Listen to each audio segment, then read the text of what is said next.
ओम नमः शिवाय। नमस्कार मित्रों,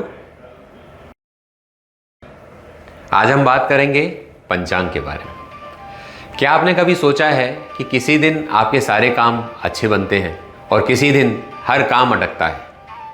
इसका कारण सिर्फ एक है, समय की चाल, जिसको हम पंचांग कहते हैं। पंचांग यानी 5 अंक: तिथि, वार, नक्षत्र, करण और योग। समय के ये 5 अंग सृष्टि की जो 5 तरीके की ऊर्जा है उसको दिखाते हैं। वो ऊर्जा क्या है? पृथ्वी, अग्नि, जल, वायु और आकाश। इन 5 ऊर्जाओं का जो प्रभाव हमारे ऊपर पड़ रहा है, एक पर्टिकुलर दिन में एक ऊर्जा किस तरीके से फ्लो कर रही है, इसी ऊर्जा के अध्ययन को हम पंचांग कहते हैं। पहले हमारे बड़े बुजुर्ग सबसे पहला काम सुबह उठ करके पंचांग देखने का करते थे, ताकि उस दिन उनको क्या काम करना है, क्या नहीं करना है और उस दिन की ऊर्जा का सही प्रयोग कैसे कर सकते हैं वो उनको पता चल जाए। दोस्तों, पंचांग का जो पहला अंग है वार। वार यानी हर दिन का एक ग्रह होता है। जैसे सोमवार चंद्रमा का है, मंगलवार मंगल का है, बुधवार बुध का है, बृहस्पतिवार को हम गुरुवार भी कहते हैं क्योंकि ये देवगुरु बृहस्पति को दिखाता है। शुक्रवार ये शुक्र का है, शुक्राचार्य दैत्यों के देवगुरु रहे। और शनिवार शनि देवता का है।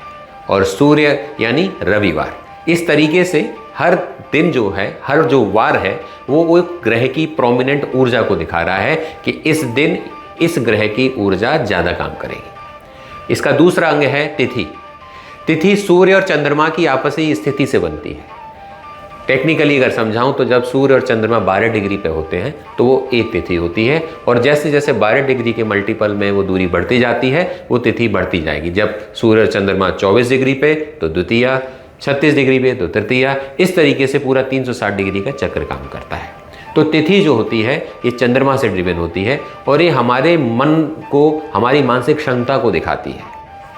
तीसरा पार्ट होता है नक्षत्र। 27 नक्षत्र होते हैं। नक्षत्र आप समझिए कि तारों की कुछ जो बस्तियां हमें यहाँ से दिखाई देती हैं, उनको हमारे ऋषि मुनियों ने नक्षत्र का नाम दे दिया। तो नक्षत्र हर दिन का एक राजा सितारा होता है। फिर चौथा एलिमेंट है योग। 2 ग्रहों की मुलाकात से जो दिन का मूड बनता है उसको हम योग कहते हैं। और करण, दिन को छोटे छोटे हिस्सों में बांट दिया तो किस काम को करने के लिए कौन सा समय अच्छा है वो करण आ जाता है।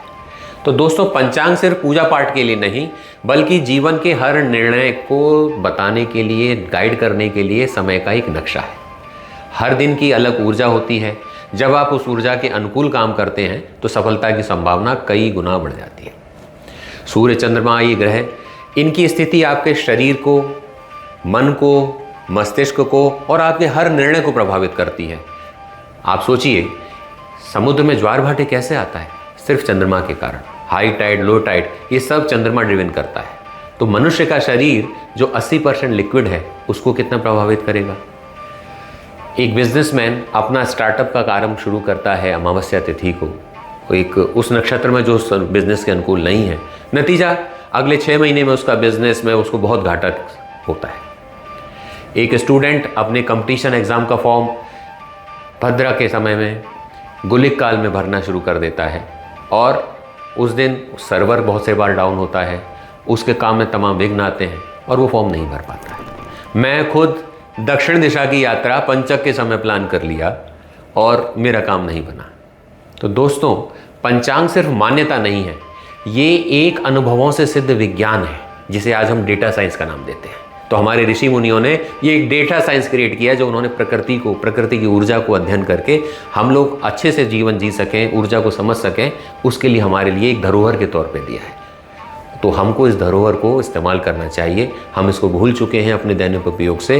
तो मैं आपसे निवेदन करूंगा कि आप भी डेली अपना पंचांग देखें दिन का, उस पंचांग की ऊर्जा को समझें और उस ऊर्जा के हिसाब से अपने दिन का शुभ अशुभ समय, राहु काल, दिशाशूल, चंद्रमा की स्थिति को देखें और अपने जीवन को, अपने उस दिन को बेहतर और संतुलित बनाएं।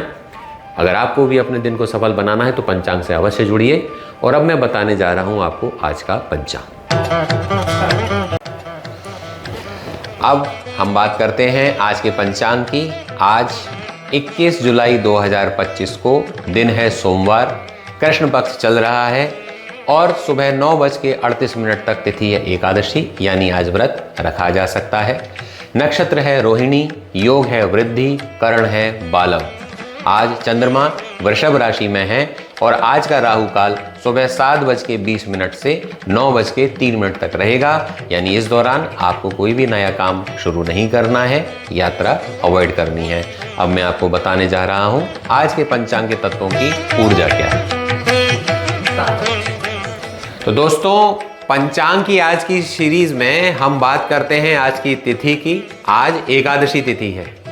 एकादशी तिथि भक्ति, संयम और आत्मशुद्धि का दिन है। ये तिथि व्रत और ध्यान के लिए सर्वश्रेष्ठ मानी जाती है। भगवान विष्णु की कृपा से आज मन और शरीर दोनों को शुद्ध किया जा सकता है।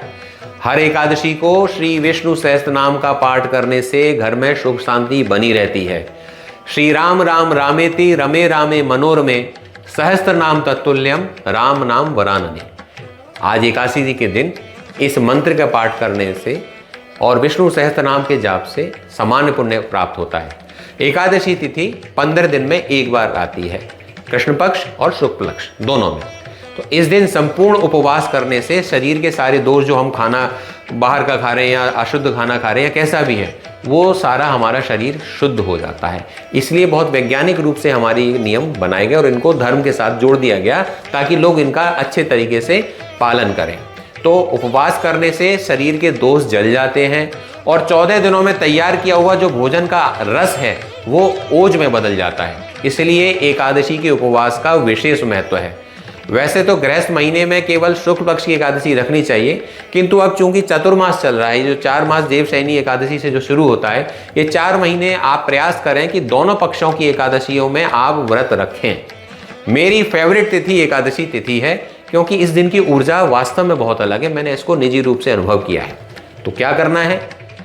व्रत रखना संभव है तो अवश्य रखें। घर में अगर झगड़े होते हैं तो झगड़े शांत हो जाएं, ऐसा संकल्प लेकर के श्री विष्णु सहस्त्र नाम का पाठ करें तो घर के झगड़ों में शांति होगी। सात्विक भोजन करें, तामसिक भोजन पूरी तरह अवॉइड करें। शराब, मांस, मदिरा, इन सब का आज अवॉइड करें। ध्यान और आत्मनिरीक्षण, क्योंकि ये अध्यात्म की तिथि है, तो मेडिटेशन करें, इंट्रोस्पेक्शन करें। क्या मुझसे गलत हुआ, क्या मेरे कर्म खराब हुए, उनको कैसे सुधारना है, उनका क्या प्रायश्चित करना चाहिए, और पूजा पाठ और भगवान विष्णु से मन की शांति का प्रार्थना करनी चाहिए। धार्मिक ग्रंथों का पाठ करें। दोनों पक्षों की एकादशियों को आंवले के रस का प्रयोग करना चाहिए। कि ये बायोरिदम है कि कौन सा फल, ये जो हमारा फल और सब्जियां, ये पूरा प्रकृति से जुड़ी हुई हैं, तो बहुत सी चीज़ें किसी समय खाने से विशेष लाभ देती हैं। तो आप प्रयास करें एकादशी तिथि के दिन आंवले के रस का प्रयोग करें। क्या ना करें? तामसिक भोजन ना करें। तामसिक मतलब जो शराब, मांस, मदिरा, स्पाइसी नेचर का है, बाहर का जो फूड हो गया, तामसिक भोजन में आता है, जो हमारी मन की इंद्रियों को उत्तेजित करता है, मन को भटकाता है। क्रोध और वाणी पर नियंत्रण रखें, संयम रखें। आलस्य और नकारात्मकता से बचें। झूठ और छल ना करें। फालतू की बातचीत से बचें। आज का दिन मौन रख के सिर्फ भगवान की साधना, उपासना और चिंतन में लगाना चाहिए। विशेष तौर पर एकादशी के दिन बाल नहीं कटवाने चाहिए, नाखून नहीं बनाने चाहिए, और एकादशी को चावल और साबूदाना खाना भी वर्जित है। इसके पीछे एक बहुत वैज्ञानिक कारण है। चावल जो फसल है वो पानी से बनती है, उसमें पानी का उपयोग ज़्यादा होता है। और एकादशी को चंद्रमा की जो पोजीशन है, चंद्रमा हमारे मन की, हमारी इमोशन को बहुत ड्राइव करता है, तो इस दिन वाटर इनटेक कम रहे। एकादशी हम निर्जला एकादशी का भी व्रत रखते हैं, और चावल चूंकि वाटर कंटेंट ज़्यादा होता है, इसलिए चावल को हम अवॉइड करते हैं एकादशी को खाने के से। तो इस बात का विशेष ध्यान रखें। सेम का भी फल आज के दिन, सेम की सब्जी, वो भी अवॉइड करनी चाहिए खाने से। तो एकादशी भगवान विष्णु का जितना संभव हो, यथासंभव हो, चलते फिरते ओम नमो भगवते वासुदेव का जाप करें और इस दिन को भरपूर आनंद के साथ पूजा पाठ में व्यतीत करें। अब बात करते हैं आज के नक्षत्र की। आज रोहिणी नक्षत्र है। रोहिणी नक्षत्र के स्वामी चंद्रमा बताए गए हैं। तो जैसे चंद्रमा की कला घटती बढ़ती रहती है, ऐसे ही रोहिणी नक्षत्र वाले व्यक्ति का मन भी काफ़ी फ्लक्चुएटिंग रहता है।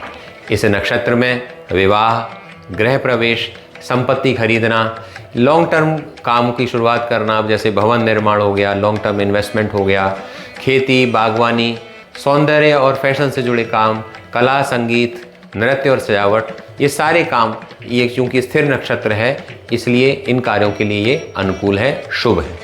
इस नक्षत्र में जो त्वरित निर्णय लेने वाले कार्य हैं या विवाद और कानूनी कामों की शुरुआत है या अत्यधिक इमोशनल या टेम्परेरी काम है, उन कामों को अवॉइड करना चाहिए। धन संपत्ति रिलेटेड कार्य के लिए ये नक्षत्र बहुत अनुकूल है। Long term investment, property sale purchase, banking, finance, इन सारी चीज़ों के लिए, क्योंकि वृषभ राशि में चंद्रमा स्थित होता है तो उच्च का माना जाता है, तो भौतिक समृद्धि और धन संचय का प्रतीक बन जाता है, तो उस सब के लिए नक्षत्र बहुत अच्छा है। प्रेम प्रस्ताव के लिए ये नक्षत्र सबसे अनुकूल है। बोला जाता है कि चंद्रमा 27 नक्षत्रों में रोहिणी नक्षत्र में सबसे ज़्यादा समय बिताते हैं, क्योंकि वो रोहिणी पत्नी के रूप में उनको सबसे ज़्यादा प्रिय थी। तो प्रेम संवाह के लिए यह नक्षत्र बहुत अनुकूल है। आज के दिन इमोशनल स्टेबिलिटी आती है रिलेशन में, आकर्षण भी अच्छा रहता है। तो ये नक्षत्र को आप अपने अगर किसी को प्रपोज करना चाहते हैं तो आज की ऊर्जा इसके लिए अच्छी रहती है। इस नक्षत्र का प्रतीक एक बैलगाड़ी है, तो ये प्रतीक है, पुराने टाइम पर ये सब चीज़ें बनाई गई हैं। तो बैलगाड़ी जैसे पहले जाने आने के लिए एक, जैसे आज हम कार की बात करते हैं, पहले बैलगाड़ी की बात करते थे, तो वाहन रिलेटेड चीज़ें एंड मूवमेंट, वो सारी चीज़ें इसके प्रतीक के तौर पर आ जाती हैं। इस नक्षत्र से रिलेटेड चीज़ों के दान में दूध, चावल, सफ़ेद वस्त्र और सुगंधित वस्तुएं, परफ्यूम वगैरह, ये सारी चीज़ें चंद्रमा के प्रभाव के कारण सौम्य चीज़ों, इन चीज़ों का ध्यान करना अच्छा रहता है। जामुन के वृक्ष को इस नक्षत्र से जोड़ा गया है, तो यदि आपकी कुंडली में रोहिणी नक्षत्र पीड़ित है तो आप जामुन का वृक्ष लगाइए, उसको पानी दीजिए, उसकी सेवा कीजिए, तो आपकी नकारात्मकता में कमी आएगी। यह नक्षत्र चंद्रमा से जुड़ा हुआ है। रोहिणी चंद्रमा की सबसे प्रिय पत्नी थी, जैसे मैंने आपको बताया। ये नक्षत्र सौंदर्य और भौतिक प्रेम और सुखों से जुड़ा हुआ है, और श्री कृष्ण का भी जन्म रोहिणी नक्षत्र में हुआ था कुछ परंपराओं के अनुसार।